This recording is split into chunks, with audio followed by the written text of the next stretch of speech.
Well, hello everyone and welcome back to Lord It TV. First thing to note, you'll notice the colour for some important election results today. Already there's some good news up in Runcorn.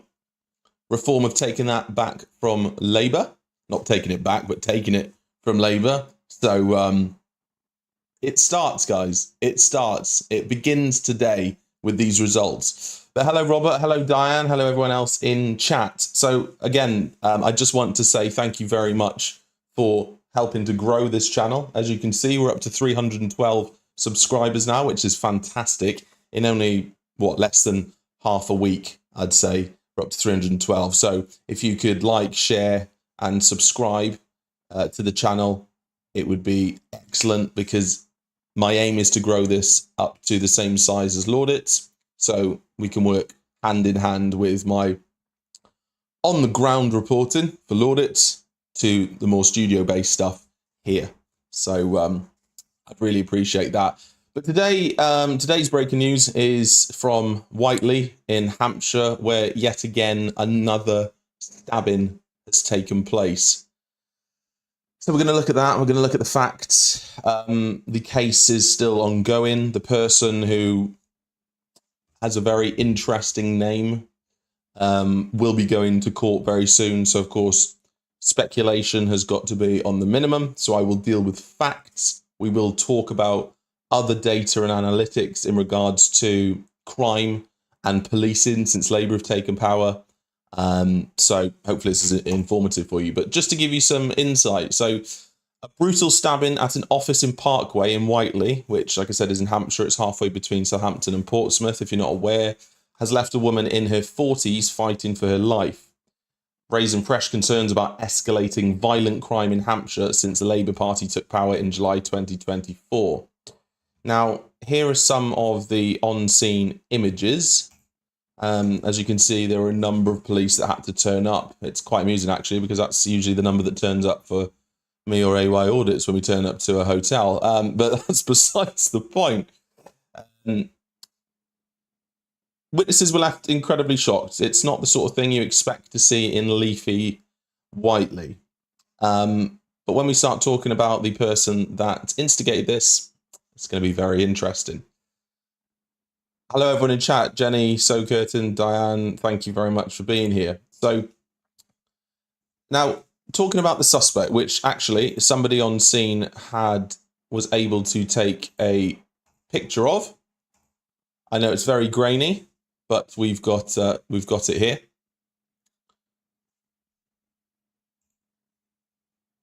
The suspect is Anwar Ashraf, 37 years old, of no fixed abode, but previously residing in Southsea. Now again, I've got to keep the speculation to a minimum for legal purposes. However, whenever we see names like that, coupled with of no fixed abode, and then added into the mix previously residing in Southsea. Now, if you haven't seen on my Lord It's channel, I did a video of I think it's the Royal Bath Hotel. It's either the Royal Bath Hotel or something similar. It's based in Southsea. It's going through a redevelopment at the moment into very expensive flats. Shock. But they are still housing illegal migrants in there. Or the official term, irregular migrants. Got to make sure we keep Keir Starmer happy. Don't want to end up in cuffs for a vocal cord violation. But Anwar Ashraf has been charged with attempted murder and possession of a bladed article. And as Hampshire grapples with a perceived rise in serious assaults, including many sexual assaults in Southampton, critics are pointing to Labour's early governance as failing to curb crime, contrasting it unfavourably with the previous 5 years under Conservative rule.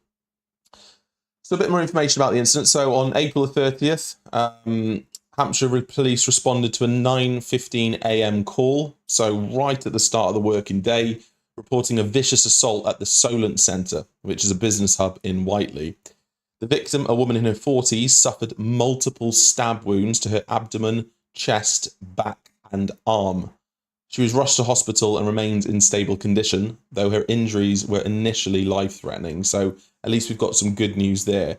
Ashraf was arrested at the scene, as we can see in this rather grainy picture, and charged the following day. He's set to appear before Basingstoke Magistrates Court on the 2nd of May 2025. So today he'll face his first charges, but I'd be interested in staying updated on this case and bringing the news to you from the court as and when it comes in. But police have called the attack targeted. So naturally, the relationship between Ashraf and the lady is unknown to the general public, but the police have not disclosed a motive either. And as can be expected, the incident has shocked Whiteley's quiet business community. I've been on that business park. It is very quiet. Most of the people are in their offices typing away, as you do on a business park. But local workers expressed fear. One even told the BBC, sorry, that's probably the only time I'm going to mention that organisation on this channel. This isn't the kind of place where you expect a stabbing in broad daylight. But naturally, with the fact that Ashraf has no fixed abode and he was known to reside in Southsea, speculation about his background has swirled on X, with posts claiming he is a Muslim asylum seeker or illegal immigrant. One user wrote, "Another violent crime by an immigrant in Hampshire. Labour's open borders are to blame." While another demanded, "Why isn't the media reporting his asylum status?" It's a question that a lot of us have asked. The police, government always come up with the same answer, though. It's to protect communities. But which communities are they protecting? However, Hampshire police and court records provide no evidence to confirm these claims yet. But when you consider what happened in Southport, normally puzzle pieces come together. But of course, like I said, that's pure speculation. I am in no way intending to influence the case or the decision-making by the court. But they've only identified Ashraf as a 37-year-old with ties to Southsea. Now, as we know, Southsea's diverse population includes immigrants and asylum seekers, but that doesn't substantiate the allegations. Got to be very careful here, as you can imagine. But let's have a look at similar incidents in Hampshire since Labour took power. Before I do that, I'm just going to have a look at the chat, see if I've missed anything. No, standard responses, so thank you for staying engaged. Also, you've probably noticed we've got the little chat come up there as well. I've put that up there, so it keeps it more engaged when people review this at a later date. But since Labour's victory on July the 4th last year, Hampshire has seen several high-profile violent incidents, raising questions about the new government's ability to maintain public safety. So there was a Southampton stabbing in August last year. 25-year-old man was stabbed in the chest in Southampton city centre, sustaining serious injuries. A 19-year-old suspect was arrested for attempted murder. One resident saying it's getting worse since the election. And also, I went back at somebody on X this morning who said that despite Labour losing, people should still not vote for a party like Reform, note the colour, for their divisive rhetoric. And I said to them, look, if you want anybody who's been demonstrating divisive rhetoric, it's your own leader, Keir Starmer. He had the one chance last summer to unite the nation, calm the fears of British people. But what did he do? He demonised those people. He demonised those people and legitimised terrorist sympathisers on the streets. There was a Portsmouth assault in October last year. A woman in her 30s was seriously injured in a late-night assault. The attacker, a man in his 20s, still remains at large. There was a Gosport murder in November last year. 22-year-old man killed in a suspected stabbing in Bridgemary. Hampshire police linked the incident to gang-related activity. There we go. There's been an increase in gang-related violence over the last few years. And a Basingstoke attack in this year. A man in his 50s was hospitalised after a violent assault in the town centre. I also don't feel safe walking down the street, especially now doing what I do. I feel like I may be targeted. But even if I was an ordinary person, or I am an ordinary person, but you know what I mean, the standard people walking around the street who don't have a public image like this have said that they feel unsafe. And these incidents occurring within Labour's first 10 months have fueled perceptions of a crime wave. X posts again frequently blame Labour's policies. One stating violent crime in Hampshire is out of control since Starmer took over. The Tories weren't perfect, but this is chaos. These sentiments reflect a public that's increasingly critical of Labour's crime strategy. But this is for those who say that everything that I say is maybe intended to inflame and divide, which is absolute nonsense. Anybody who knows me, let's look at some actual data. So 2019 to 2020, under the Conservatives, Hampshire recorded 26,894 violent crimes, which was a 5% increase from the year before. Now, in this time, the Conservatives under Boris Johnson pledged 20,000 new police officers nationwide. So Hampshire saw an increase of 200 officers by March 2020, boosting patrols. But critics argued cuts to community policing lingered from the austerity years, but government claimed crime was stabilising. Then the year after, again under Conservative rule, 24,312 incidents, so it was down 10%, but that was due to COVID-19 lockdowns, reducing public activity. So yeah, if you're in your home, you're unlikely to be seriously assaulted, unless someone wants to break in, of course. Like we said, lockdown suppressed crime rates. The Conservatives' beating crime plan promised a digital policing tools, though implementation was slow, which is understandable with the public sector. Nothing's ever quick. Then the year after, again under Conservative rule, shot up because people were allowed out of their home again, back to 28,456. Which the Conservatives face criticism for low charge rates, with Labour's Shadow Home Secretary accusing the government of looking the other way. This is the problem we've had with these two parties over the last few decades. It's just been political war, one-upmanship, rather than focusing on the communities that need your help. Stop shouting at each other across the Commons and make change happen. However, Hampshire did introduce Operation Scepter, which targeted knife crime, leading to 500 arrests and 1,200 weapons seized. Where that went with convictions, I don't know.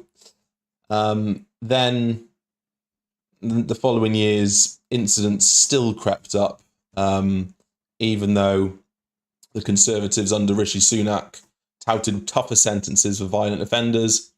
Hampshire's Violence Reduction Unit, which launched in 2022, reduced hospital admissions for knife injuries by 10%. But again, Labour argued victims were being let down, which is amusing considering the recent scandals. But let's look at the partial year since Labour have taken over. Violent crime. We've got no full year data, of course, but early trends suggest a rise.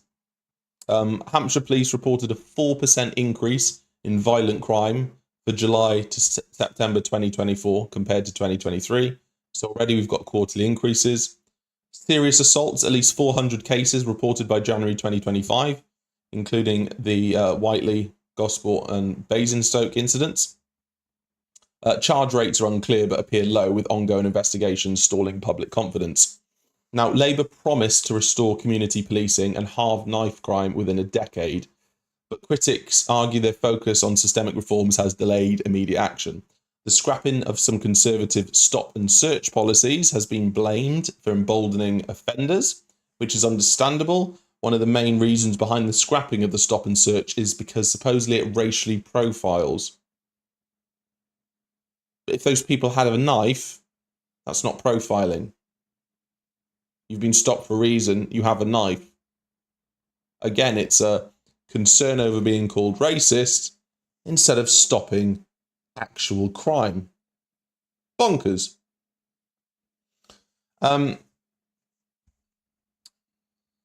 So if we do a comparative analysis, it's going to be quite interesting. But let's just have a look at the chat for a second, see if there's anything I need to.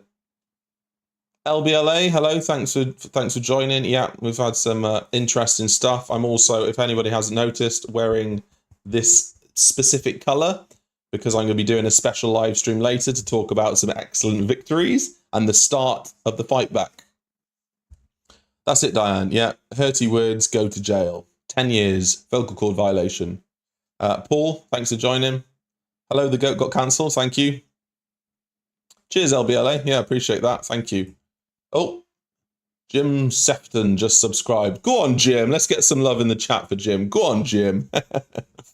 So, if you're doing a comparative analysis, so since Labour took power, early data suggests that violent crime is rising faster, with a 4% quarterly increase in 2024 compared to 2 to 3% annual rises under the Conservatives. Let me just repeat that.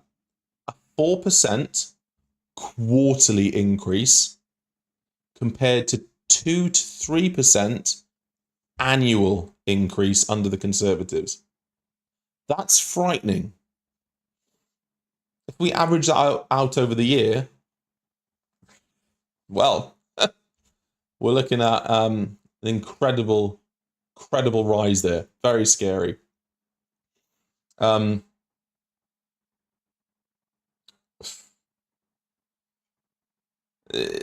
This has amplified public fear, understandably, and Labour's charge rates appear stagnant, mirroring or worsening Conservative-era trends. The lack of visible policing, unless you're at a Patriot rally or protest, then you're inundated with officers, and if you write something online that hurts someone's feelings, 6 coppers will kick your door down. But weekly across the nation, you can see these pro-Hamas, pro-terrorist sympathiser groups storming through the capital and the cities, calling for genocide and other related aggressive actions. Yeah, but they can go unchecked. Very interesting. Very interesting. But as Ashraf's case proceeds, court revelations may clarify the motive and his background, potentially addressing or dispelling immigration-related speculation. Undoubtedly, if Labour spin gets involved, they'll probably show a childhood picture of him and say he was also a choir boy. The victim's recovery remains a priority, though. Let's not dilute this. Let's not get lost in anger and hatred or anything. Let's focus on what matters here, and that's the safety of the community, of everyone involved in the community, and her recovery remains the priority here. And then the next stage is stepping it up to move through the rhetoric of the extreme left and actually police crime, regardless of who they are, especially when you consider the decision recently to have this two-tier justice in regards to ethnic minorities. I know Labour have tried to stop that, but the fact that it could even get to that point is very telling of a Labour government. Very interesting. But thanks for being here, guys. I'll open the floor to any questions and have a little read through your comments, as we usually do. Angry Man Audits, you missed all the good stuff, mate. But thanks for being here.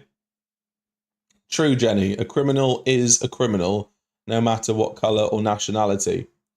It's absolutely disgusting, and it boggles my mind whenever I see people who weren't born in this country going out to commit horrific crimes and then using the excuse, oh, they don't understand our culture, so they didn't understand that that was wrong. Insane. How have we got to a state in our country where that's even considered a defence, a legitimate defence. Absolutely insane. Absolutely insane. But guys, that was a quick update for you. Well, I say quick, it's been 20 minutes already. But like I said, hopefully that lady recovers. Bloke gets his just desserts. But also, I in no way want to influence the decision, which is why I have reduced speculation and remained with the facts that have been given to us. I will be going live later today as well to talk about the reform results. So join me then. But again, thanks very much. Do subscribe to the channel. We are so close to hitting 1,000 already, and we haven't even been up for a week. Fantastic, fantastic. And that's all thanks to your guys' support. Really appreciate it. So give it a like, share.